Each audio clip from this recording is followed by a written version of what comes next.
Hello, welcome to this week's reflections on the Revelation to John. And this is the Thursday of or after Easter, the Easter week, as we would say in the church.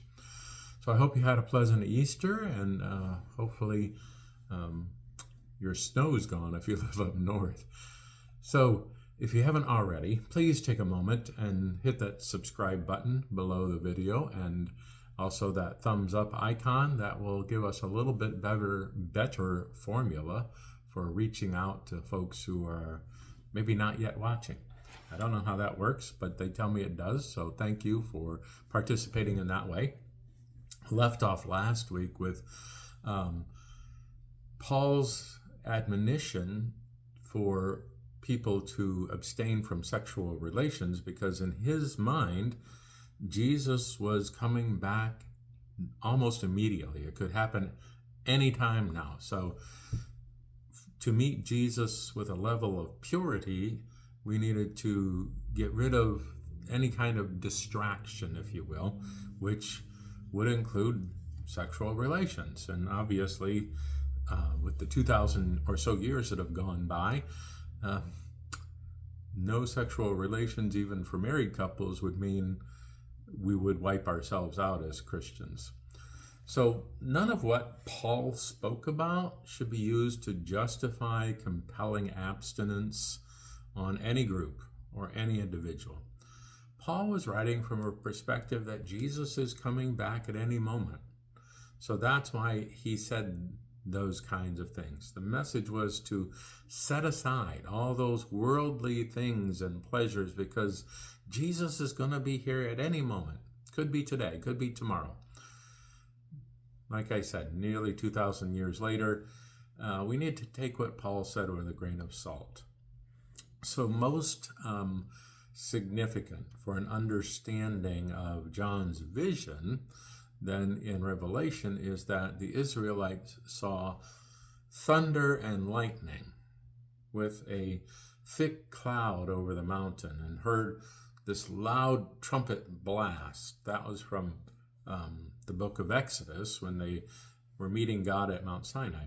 So when the people gathered, Mount Sinai was covered with smoke, because the Lord descended on it with fire, and the smoke billowed up from it like smoke from a furnace would, or a chimney, fireplace. The whole mountain trembled violently, and the sound of the trumpet grew louder and louder. So the letter to the Hebrews then rehearses that whole scene that we read about in Exodus, the scene at Mount Sinai, including the mountain appearing to burn with fire, and the darkness, the gloom, and the storm, and the trumpet blasts. You can read more about that in Hebrews 12, verses 18 and 19, with a promise that the earth and the heavens would be shaken one last time. Also Hebrews 12, 26 and 29. For Paul, then, the trumpet became part of the scenario of Jesus' return, along with the resurrection of believers, as he writes in 1 Thessalonians chapter 4, verse 16, with a loud command, with the voice of the archangel, and with the trumpet call of God, and the dead in Christ will rise first. And again, 1 Corinthians 15, 51 and 52, in a flash, in the twinkling of an eye, at the last trumpet, for the trumpet will sound, the dead will be raised imperishable, and we will be changed. So again, just a thought, this idea that some have that Jesus snuck in and the rapture happened, or will sneak in and the rapture will happen, is not verifiable in any of the gospel texts or the letters of Paul or here in Revelation. It is going to be very obvious. The mountains will burn like fire, and smoke will billow, and earthquakes and thunder and peals of lightning, and all of that will come. John, in the same tradition, then combines this imagery of fire from the altar, which is hurled down on the earth, and the peals of thunder and rumblings and flashes of lightning and the earthquake. Unmistakable, right? Nobody can miss it. It's happening all over. And this familiar trumpet blast, which goes out over the whole world. And now this is serialized, if you will, as the 7 trumpets in keeping with the sevenfold character of many of John's visions. These should all be familiar representations of God in John's various congregations. They won't just go, oh my gosh, this is scary. They're going to go, oh yeah, this is God's way of communicating with us. They're not meant to invoke fear as much as they are meant to invoke rescue. It's going to be a sign of God's return, which shouldn't put us in fear as much as it should put us in versions of hallelujah and praise the Lord. So, looking at chapter 8, verses 6 through 13, the first 4 trumpets, as was the case with the breaking of the 7 seals, the first 4 trumpets in the sequence then are set apart from the last 3. At the end of the 4th trumpet, John hears an eagle flying in midair call out with a loud voice, "Woe, woe to the inhabitants of the earth, because of the trumpet blasts about to be sounded, or the other signals are about to happen." So the first 4 judgments are differentiated from the more terrible ones that follow in 2 ways. First, they affect primarily the natural world rather than the inhabitants of the earth. And second, each affects only a third of the earth and the trees and the grass, the sea creatures, the ships, the rivers and the springs of fresh water, the sun and the moon and the stars, all respectively. The limitation to 1/3 leaves room for more terrible destruction to come, whether in connection with the last 3 trumpets or the later visions. So still, 1/3 is more than 1/4. One theologian says in the first cycle, 1/4 of the earth's inhabitants were struck. Chapter 6, verse 8. In this cycle, the scale goes up to 1/3, adding wisely to inquire whether there is a third of the whole, of the original whole, that is, third of everything from the very start, or a third of what remained after 1/4 had been struck down.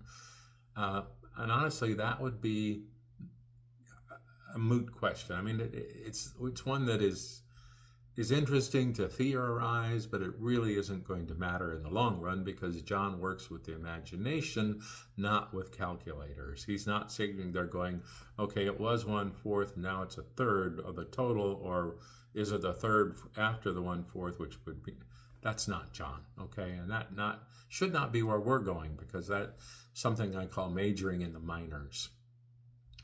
So the 4 areas affected: earth, sea, fresh water, and sky. These make up the whole of the human environment as the ancients perceived it. These 4 domains were what Jews and Christians later acknowledged as God's creation. So really he's talking about all of creation in these areas that are affected. Despite the discovery of new oceans and continents, even the exploration of space, these 4, earth, sea, freshwater, and sky, are still the natural components of the human environment as we define it today.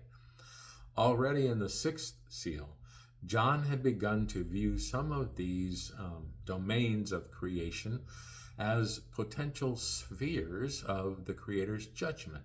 He has seen 4 angels holding back the 4 winds of the earth from blowing on the land or on the sea or any tree, according to chapter 7, verse 1.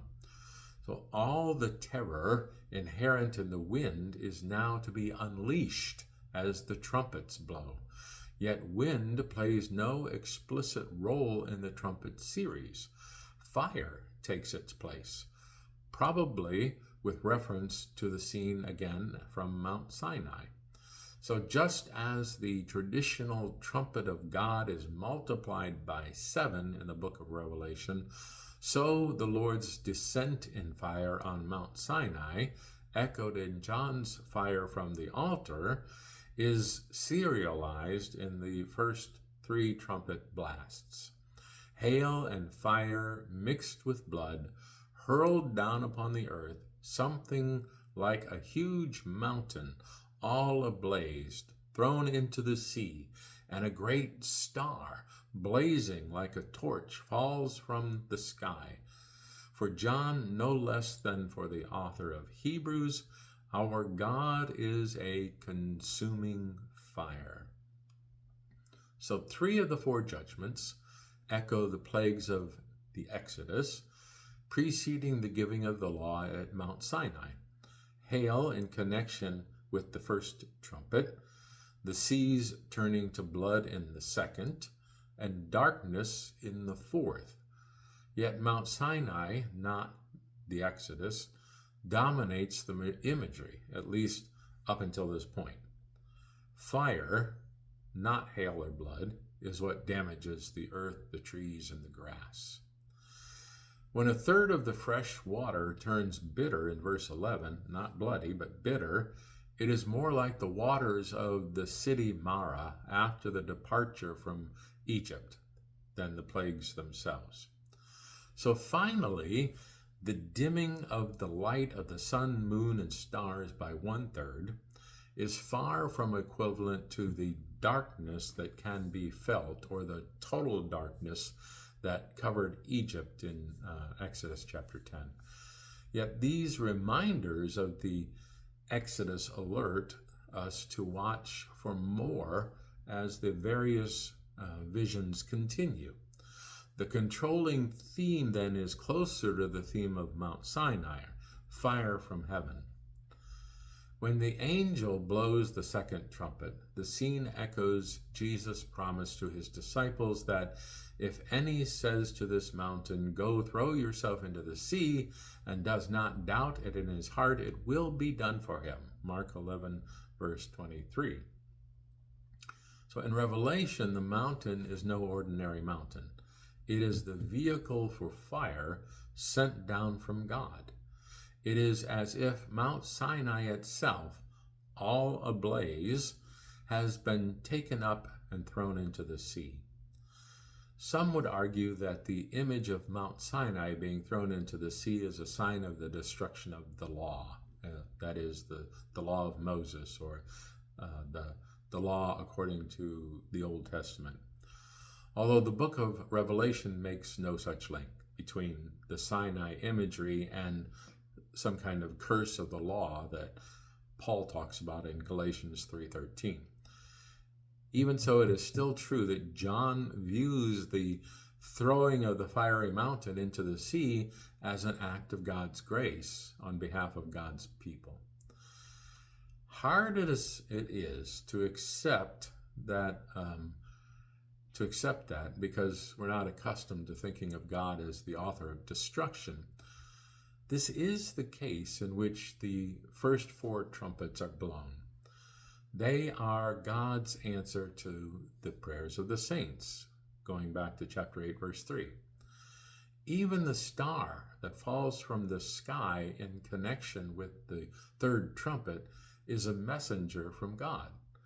It is easy for us to think otherwise, since C.S. Lewis gave the name wormwood to an agent of Satan, the nephew of the infamous Screw Tape and recipient of what is called the Screw Tape Letters, also a title of the book by C.S. Lewis.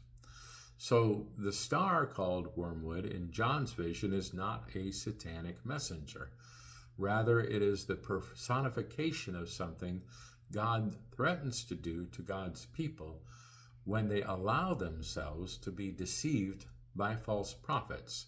See Jeremiah 23:15 in the resource section. Therefore, thus says the Lord of hosts concerning the prophets, I am going to make them eat wormwood and give them poisoned water to drink. For from the prophets of Jerusalem, ungodliness has spread throughout the land. given the mischief of the Nicolaitans and the Jezebel, the situation in Asia Minor in John's day was like the one lamented by Jeremiah. When the fourth trumpet sounded, verse 12, nothing fell from the sky.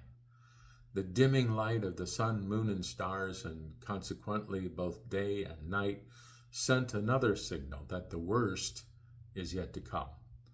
This impression is confirmed by the voice of an eagle, or it could be translated a vulture, directly overhead, announcing 3 more terrible woe, woe, woe, or judgment against the earth's inhabitants. So that takes us through chapter 8.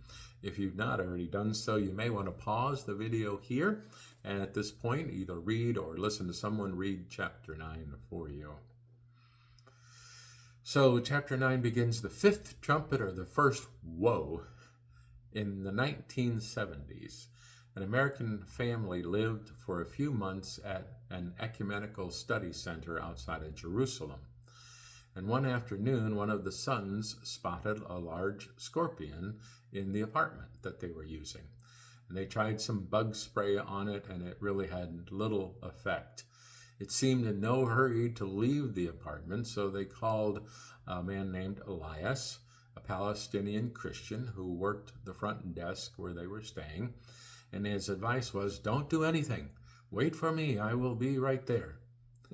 So they assumed Elias had an old Arab formula handed down from his ancestors and approved by the management for dealing with scorpions. And when he arrived, Elias stared at this unwanted guest for a second or two, and then with one sudden movement, he brought his right foot down on the quick and hard on the tile floor, crushing the tiny monster to a pulp.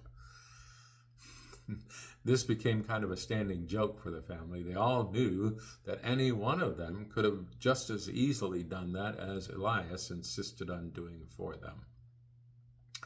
Now, the serious side is the reason they did not act themselves were intimidation, fear, possibly even fear of the unknown.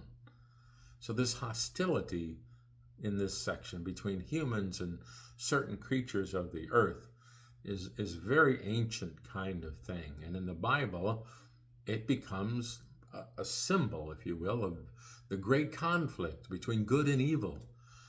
Jesus told the disciples in Luke chapter 10, verses 18 and 19, I watched Satan fall from heaven like a flash of lightning.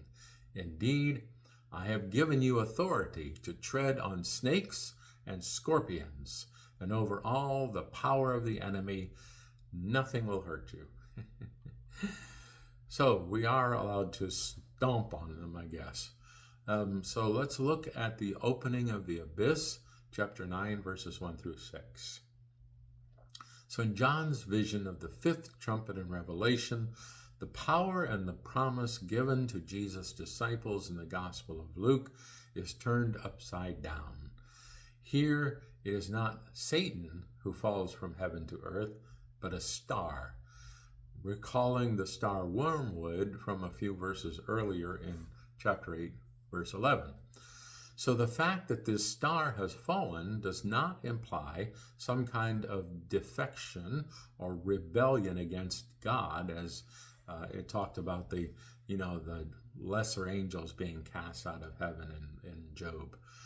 It falls as any star might seem to fall, based on ancient observations or of meteorites or comets or something like that. So this star, like wormwood, is a messenger from God, although the judgment it brings is even more terrible.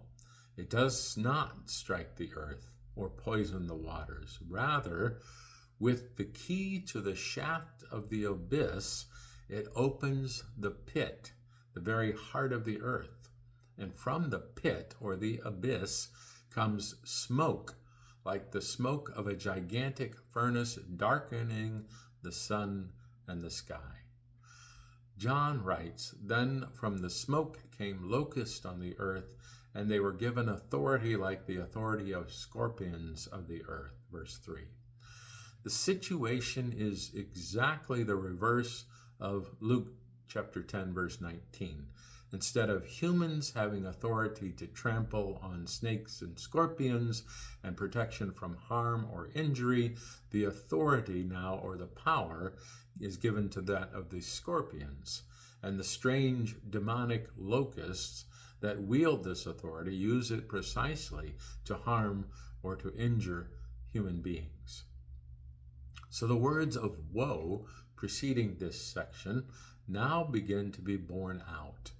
The plagues introduced by the trumpets are getting worse.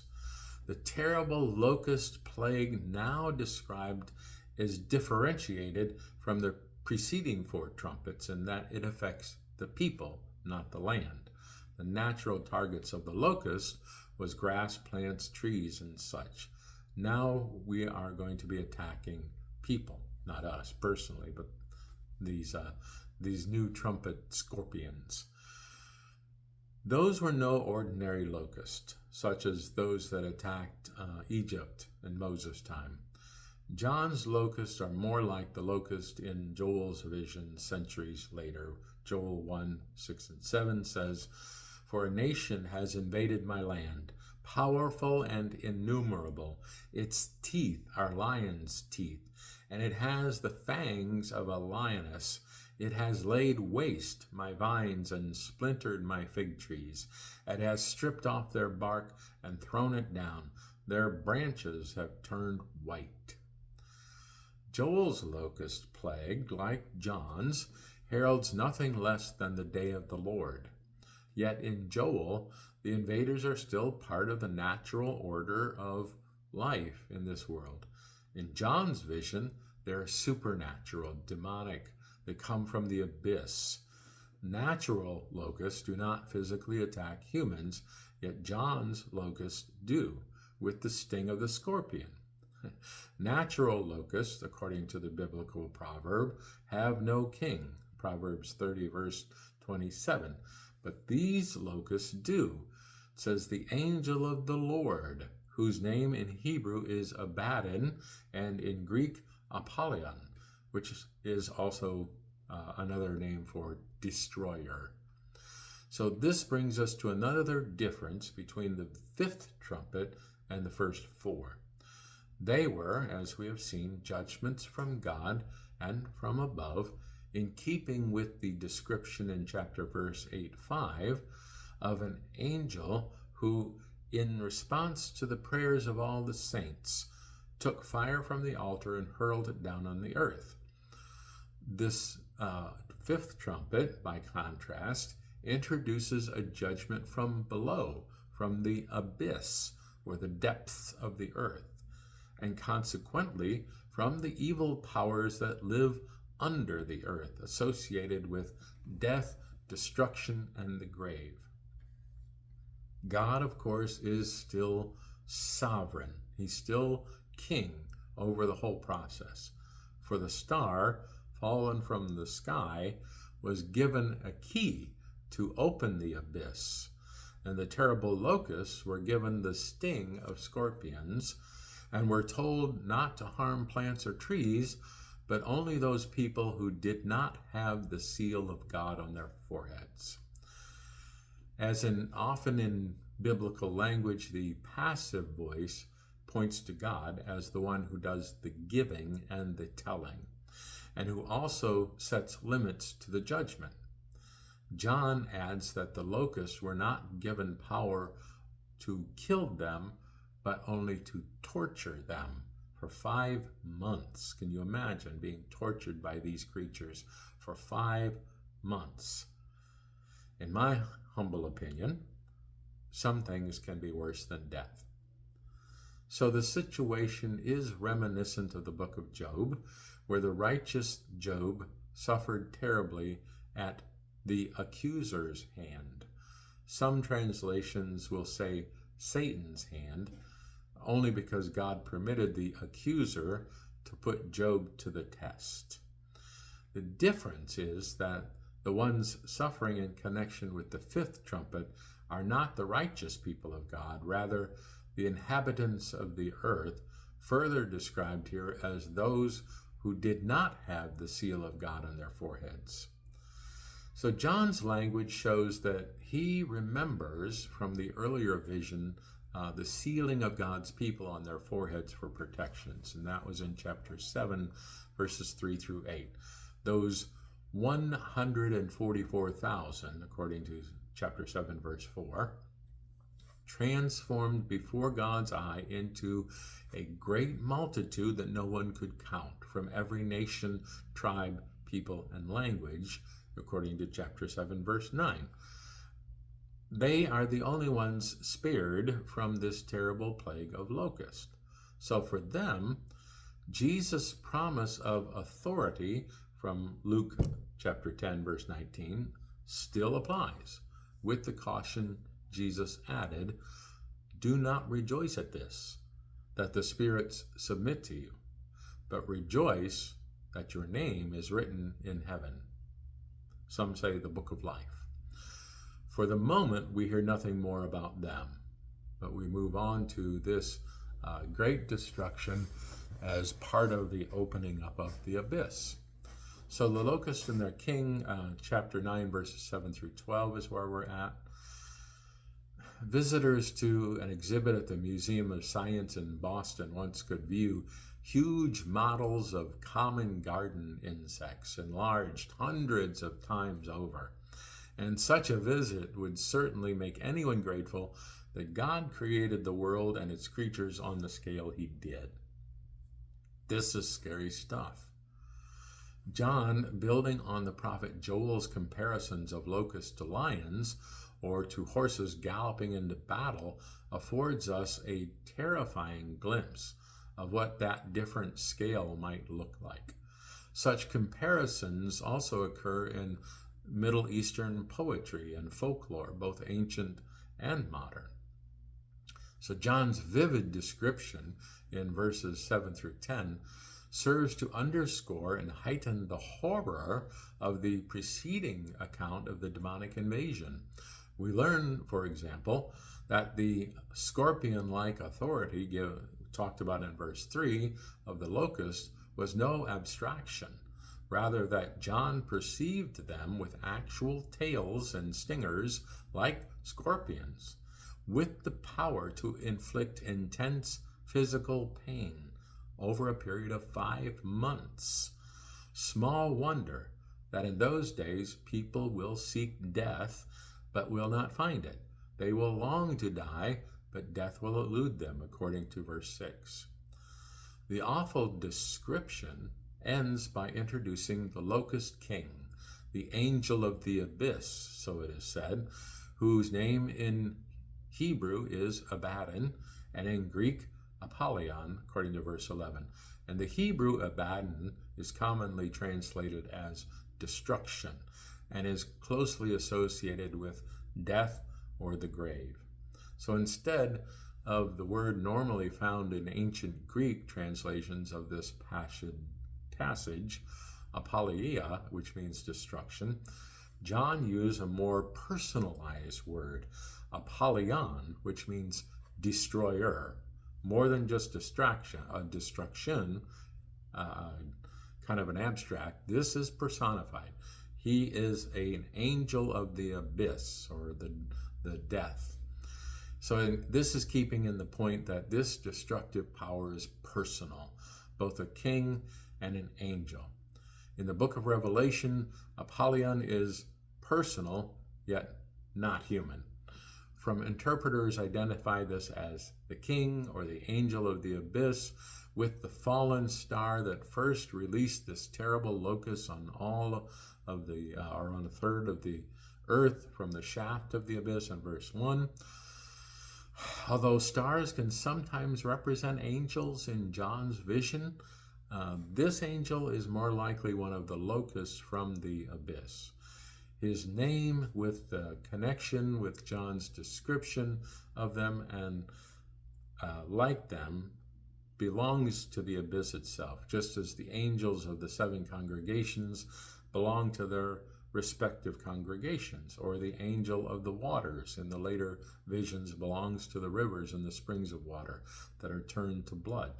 So the point of naming is to call attention to the destructive effects of the locust invasion, in much the same manner that the name wormwood calls attention to the bitter effects of that figure. If the results of a third trumpet was bitterness, the result of the fifth trumpet is destruction.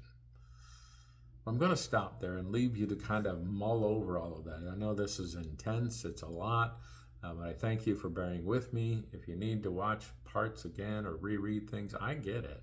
This is a hard book to understand, and I'm trying my best to make it a little bit more easy for you.